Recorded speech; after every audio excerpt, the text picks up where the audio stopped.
제5장 문수사리 문질품 문수보살의 문병. 그때 부처님께서 문수사리에게 말씀하셨다. 그대게 유마일에게 가서 문병하여라.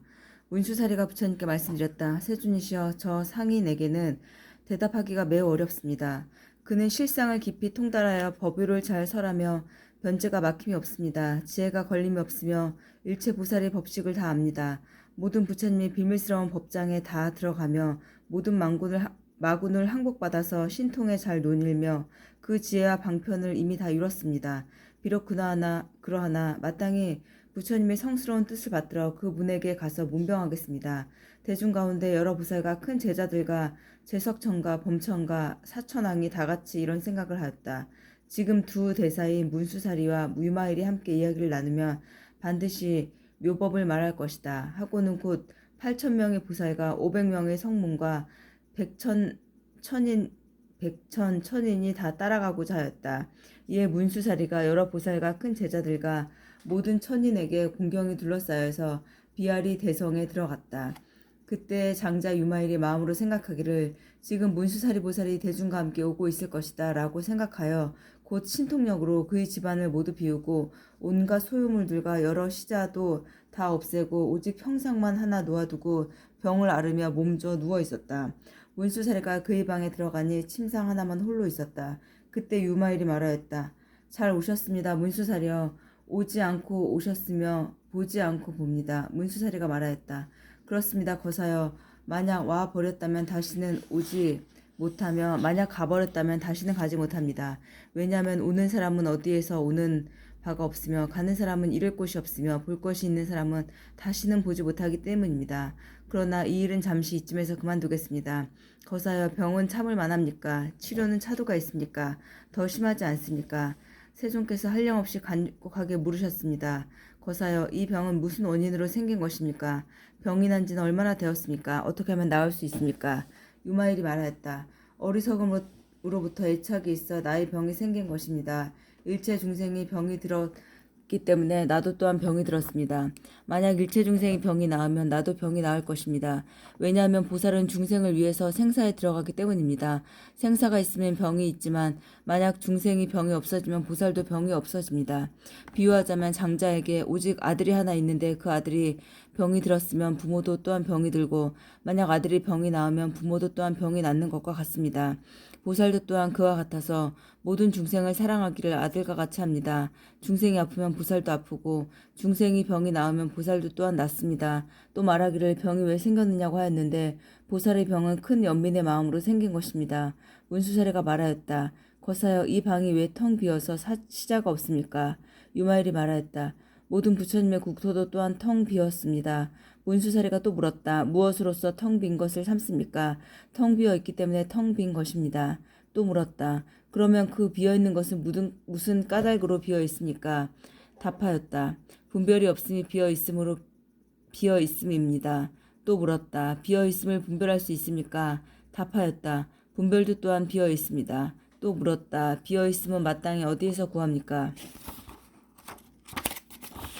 마땅히 62견 중에서 구합니다. 문수사리는 또 물었다. 62견은 마땅히 무엇에서 구합니까?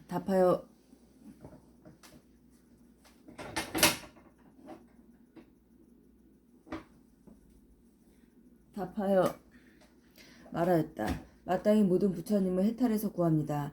모든 부처님의 해탈은 마땅히 어디에서 구합니까? 마땅히 일체 중생의 마음 작용에서 구합니다. 또 인자께서 나에게는 어찌하여 시자가 없는가를 물었는데 일체 마군과 모든 외도가 다 나의 시자입니다. 왜냐하면 온갖 마군들은 생사를 좋아하지만 보살은 생사를 버리지 아니하며 외도는 여러 가지 견해를 좋아하지만 보살은 모든 견해에 움직이지 않습니다. 문수사리가 말하였다. 거사님의 병은 어떤 모습입니까? 유마일이 말하였다. 나의 병은 형상이 없어서 볼 수 없습니다. 또 물었다. 이 병은 몸과 합한 것입니까? 마음과 합한 것입니까? 몸과 합한 것이 아닙니다. 몸과 서로 떨어져 있습니다. 또한 마음과 합한 것도 아닙니다. 마음은 환영과 같기 때문입니다. 또 물었다. 지대, 수대, 화대, 풍대 이 네 개 중에 어느 대의 병입니까? 이 병은 지대가 아니지만 또한 지대를 떠난 것도 아닙니다. 수대, 화대, 풍대도 또한 이와 같습니다. 중생의 병이 사대로부터 생기므로 그러한 병이 있습니다. 그러므로 저도 병이 들었습니다. 이때 문수사리가 유마일에게 물었다. 보살은 어떻게 병든 보살을 위문합니까? 유마일이 말했다. 몸의 무상함을 말하되 몸을 싫어하여 버릴 것을 말하지 아니합니다.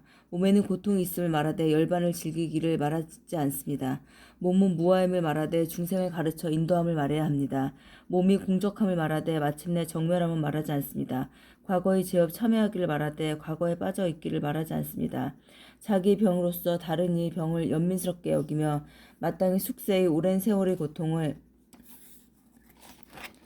알아야 하며 마땅히 일체 중생을 유익하게 할 것을 생각하며 닦은 복을 기억하여 청정한 생활을 생각하며 근심 걱정을 하지 말고 항상 정진하며 마땅히 훌륭한 의사가 되어 여러 가지 병을 치료하여야 합니다. 보살이 반드시 이처럼 병든 보살을 위문하여서 그로 하여금 기쁘게 하여야 합니다. 문수사리가 말하였다.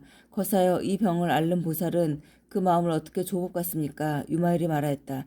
병을 앓는 보살은 응당 이러한 생각을 해야 합니다. 지금 나의 이 병은 다 전생의 망상과 전도와 온갖 번뇌로부터 생긴 것이라서 실다운 법이 없는데 누가 병을 받아들이는 사람인가?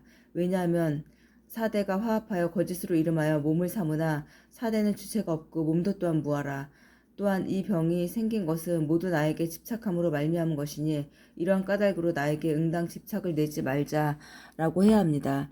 이미 병의 근본을 알았다면 나의 병에 대한 생각과 중생에 대한 생각을 제거하고 반드시 법에 대한 생각을 내어 이러한 생각을 해야 합니다. 다만 여러 가지 몸으로 이 몸을 합성하였다. 생기는 법이 생기는 것이고 소멸하면 법이 소멸하는 것이다. 또한 이 법이라는 것은 각각 서로 알지 못해서 생길 때에 내가 생긴다고 말하지 않고 소멸할 때에 내가 소멸한다고 말하지 않는다라고 해야 합니다. 저 병이 있는 보살이 법에 대한 생각을 소멸하기 위해서 마땅히 이런 생각을 해야 합니다. 이 법에 대한 생각도 또한 전도다. 전도는 곧 큰 병이다.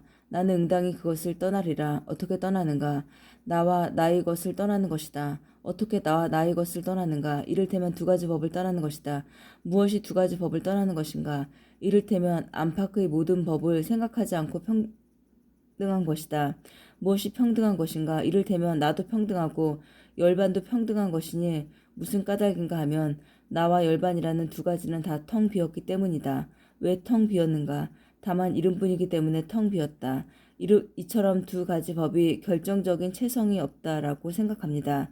이러한 평등을 얻고는 다른 병이 없고 오직 텅 빈 병이 있을 뿐이니 텅 빈 병도 또한 텅 비었으므로 이 병든 보살이 받아들이는 바가 없으므로 모든 받아들일 것을 받아들입니다. 아직 불법을 갖추지 못하여 또한 받아들임을 소멸하지 못했더라도 깨달음을 취합니다. 설사 몸에 고통이 있더라도 악취에 있는 중생을 생각해서 큰 자비의 마음을 일으킵니다. 나를 이미 조복하였다면 또한 일체의 중생을 조복합니다. 다만 그 병을 제하고 그 법은 제하지 아니합니다. 병의 근본을 끊기 위해서 가르치고 인도합니다. 무엇이 병의 근본인가? 이를테면 반연에 있다. 반연이 있음으로부터 병의 근본이 됩니다. 무엇이 반연하는 바인가 하면 삼계입니다. 어떻게 반연을 끊는가 하면 얻을 바 얻음으로써 합니다. 만약 얻을 바가 없으면 곧 반연이 없습니다. 무엇이 얻을 바가 없음인가 하면 두 가지 소견을 떠나는 것입니다. 무엇이 두 가지 소견인가 하면 안의 소견과 밖의 소견입니다. 이것이 얻을 것이 없습니다. 문수살이여 이것이 병든 보살이 그 마음을 조복받는 것입니다. 늙고 병들고 죽는 고통을 끊음이 보살이 깨달음입니다. 만약 이와 같지 않으면 이미 닦고 다스린 바가 자신의 지혜도 남을 이롭게 함도 없게 됩니다. 비유하자면 원수와 싸워 이긴 사람을 용감하다고 하는 것과 같습니다. 이처럼 나와 남의 늙고 병들고 죽는 것을 다 제거한 이를 보살이라고 합니다. 저 병든 보살이 다시 이런 생각을 하되 나의 이러한 병은 참다운 것도 아닌 것도 아님과 같이 중생의 병도 또한 참다운 것도 아닌 것도 아니다라고 이러한 관찰을 할 때에는 모든 중생에게 만약 집착으로 보는 큰 자비심이 일어나면 즉시 버려야 합니다. 왜냐하면 보살은 객진 번뇌를 끊어 제거하였으나 큰 자비심을 일으키는 것입니다. 애착으로 보는 자비는 곧 생사에 대해서 피로해하고 싫어하는 마음이 있기 때문입니다. 만약 능히 이것을 떠나면 피로해하고 싫어함이 없어서 태어나는 곳마다 애착으로 보아 덮어서 가리는 바가 되지 않을 것입니다. 태어나는 곳에 속박이 없으면 능히 중생을 위해서 법을 설하여 속박을 풀어줍니다. 부처님이 설하신 것과 같이 만약 자신에게 속박이 있으면서 능히 남의 속박을 풀어주는 일은 있을 수 없다. 만약 자신에게 속박이 없고 능히 다른 이의 속박을 풀어준다면 이것은 옳은 일이다 라고 하였습니다. 그러므로 보살은 응당 속박을 만들지 말아야 합니다. 무엇을 속박이라 하며 무엇을 해탈이라 하는가? 자선의 맛을 탐착하면 그것은 보살의 속박이며 방편으로 살아가는 것은 보살의 해탈입니다. 또 방편이 없는 지혜는 속박이며 방편이 있는 지혜는 해탈입니다. 지혜가 없는 방편은 속박이며 지혜가 있는 방편은 해탈입니다. 무엇이 방편이 없는 지혜는 속박이 된다는 것인가? 이를테면 애착으로 보는 마음으로 불국토를 장엄하여 중생을 성취하고자 해서 공과 무상과 무작의 법 가운데서 스스로 조복하는 것을 이름하여 방편은 없고 지혜만 있는 속박이라 합니다. 무엇이 방편도 있고 지혜도 있는 해탈인가? 이를테면 애착으로 보지 않는 마음으로 불국토를 장엄하며 중생을 성취하고자 해서 공과 무상과 무작법 가운데서 스스로 조복하되 싫어하지 않은 것을 이름하여 방편도 있고 지혜도 있는 해탈이라고 합니다. 무엇이 지혜는 없고 방편만 있는 속박인가? 이를테면 보살이 탐욕과 분노와 삿된 견해 등 온갖 번뇌에 머물러서 여러 가지 덕의 근본을 심는 것을 일컬어 지혜는 없으나 방편이 있는 속박이라 합니다. 무엇이 지혜도 있고 방편도 있는 해탈인가? 이를테면 여러 가지 탐욕과 분노와 삿된 견해 등 온갖 번뇌를 떠나 여러 가지 덕의 근본을 심어서 최상의 깨달음으로 향하는 것을 일컬어 지혜도 있고 방편도 있는 해탈이라 합니다. 운수사리여, 저 병든 보살은 응당 이처럼 모든 법을 관찰해야 합니다. 또 몸의 무상과 고와 공과 무아를 관찰하는 것을 이름하여 지혜라 합니다. 비록 몸에 병이 있으나 항상 생사 가운데 있으면서 일체 중생을 유익되게 하되 싫어하지 않는 것, 이것을 이름하여 방편이라 합니다. 또 몸을 관찰하되 몸은 병을 떠나지 않고 병은 몸을 떠나지 않습니다. 이 병과 이 몸이 새로운 것도 아니고 옛 것도 아님을 관찰하는 이것을 이름하여 지혜라 합니다. 설사 몸에 병이 있더라도 영원히 멸하지 않는 이것을 방편이라 합니다. 운수사리와 병든 보살이 응당 이처럼 마음을 조복하되 그 가운데 머물지 않으면 또한 다시 조복하지 않는 가운데도 머물지 않습니다. 왜냐하면 만약 조복하지 않는 마음에 머물면 이것은 어리석은 사람의 법이며 만약 조복하는 마음에 머물면 이것은 성문의 법입니다. 그러므로 보살은 마땅히 조복하거나 조복하지 않는 마음에 머물지 않습니다. 이러한 두 가지 법을 떠나는 것이 보살행입니다. 생사에 있으나 더러운 행동을 하지 않고 열반에 머무나 영원히 멸도하지 않는 것이 보살행입니다. 범부의 행도 아니며 성현의 행도 아님이 보살행입니다. 때가 묻은 행도 아니며 청정한 행도 아님이 보살행입니다. 비록 마의 행을 지나갔으나 온갖 말을 항복받음을 나타내 보이는 것이 보살행입니다. 일체 지혜를 구하되 때마다 구하지 않으면 없는 것이 보살행입니다. 비록 모든 법이 생기지 않음을 관하나 정의에 들어가지 않는 것이 보살행입니다. 비록 십이연기를 관하나 모든 사견에도 들어가는 것이 보살행입니다. 비록 일체 중생을 포섭하나 애착하지 않는 것이 보살행입니다. 비록 멀리 떠나는 것을 즐기나 몸과 마음이 다하는 것을 의지하지 않는 것이 보살행입니다. 비록 삼계에 다니지만 법성을 파괴하지 않는 것이 보살행입니다. 비록 공을 행하나 온갖 덕의 근본을 삼는 것이 보살행입니다. 비록 상이 없음을 행하나 중생을 제도하는 것이 보살행입니다. 비록 지음이 없음을 행하나 태어남을 나타내 보이는 것이 보살행입니다. 비록 일어남이 없음을 행하나 일체 선행을 일으키는 것이 보살행입니다. 비록 육바라밀을 행하나 중생의 마음과 심수법을 두루 아는 것이 보살행입니다. 비록 육신통을 행하나 번뇌가 다하지 않음이 보살행입니다. 비록 사무량심을 행하나 범천 세상의 태어남을 탐착하지 않음이 보살행입니다. 비록 선정과 해탈과 삼매를 행하나 선정을 따라 태어나지 않음이 보살행입니다.